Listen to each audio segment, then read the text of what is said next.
Over time, our relationship has just grown apart. We argue all of the time. I feel so unappreciated. He's too possessive. We have major communication gaps. I'm ready to walk out. There are 100 out there who will value me. Ever heard these comments? Familiar with them? If this is you, then pay very close attention to what I'm just about to tell you.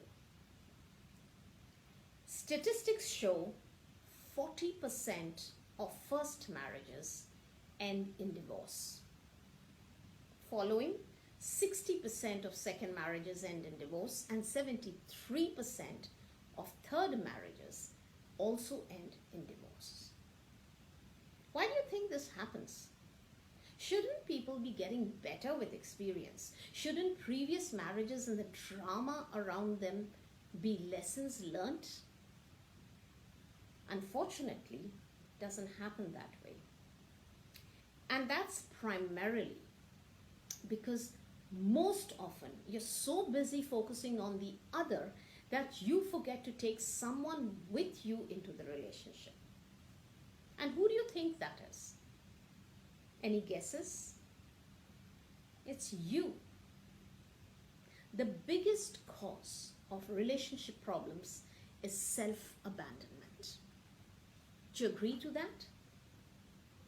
And do you know that the origin of self-abandonment, more often than not, is due to early childhood experiences? Children need to feel loved and accepted by both parents. We all know that. Children are vulnerable, and it doesn't take much for a child to feel hurt. Very often, criticism, the inability to empathize, being preoccupied with work, parents unknowingly leave indelible imprints on a child's life that follow them into adulthood and on to relationships. These are big feelings your little body didn't know how to handle them. Fear of rejection, afraid of intimacy, distancing, holding the other responsible for all the problems. All signs of self-abandonment. What happens actually when you start searching for those missing emotions in your partner?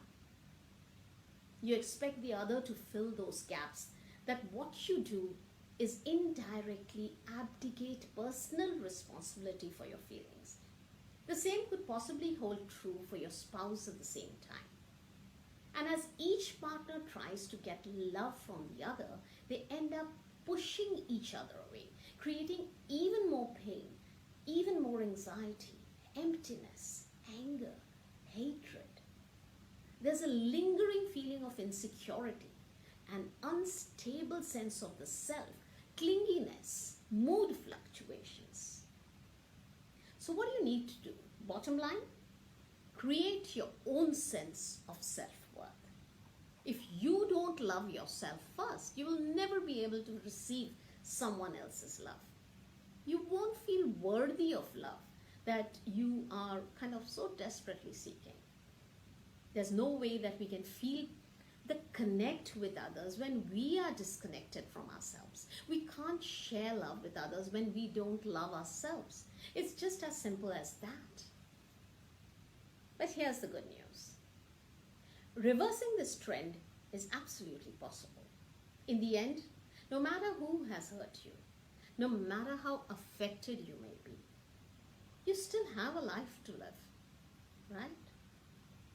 If you want to learn how to heal self-abandonment, define your own worth, so you don't have to depend on others to validate you, I have just the actionable steps to implement in your life so you make real progress. Walking away is easy. Anyone can do it. But if you do it before discovering the cause of the failing relationship in the first place, identifying and attempting to reverse it, you could possibly risk walking away from a harmonious partnership, or else be taking that unhealed self into another relationship that will fail. The sooner you seek help, the better your outcome will be.